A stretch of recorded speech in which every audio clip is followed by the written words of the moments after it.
Assalamualaikum Kak. Nak tanya Musang King sekarang macam mana?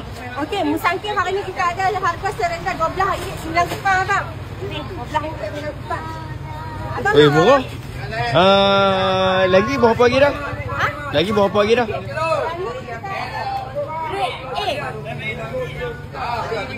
Grade A ni RM16.9 je bang. 16.9. Lebih besar agak buah dia. Saya nak yang lagi besar dah. Ai ada, jom masih.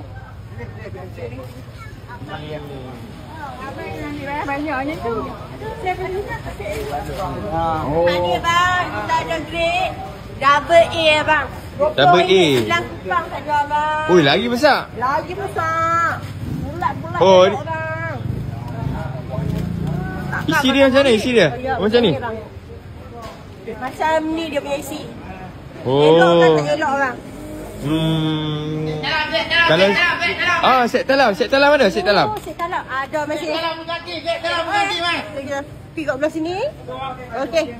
Dekat sini kita ada set dalam Musang King. Dia ada dalam 7 ke 8 biji macam tu, harga RM120 ya bang. 120? RM120 je bang. Oh, ingat saya bajet 150. Ni lebih bajet ni. Boleh lah 120. Ambil set talam satu lah. Dia nak off. Banyak sangat. Bungkus saya set talam Ha?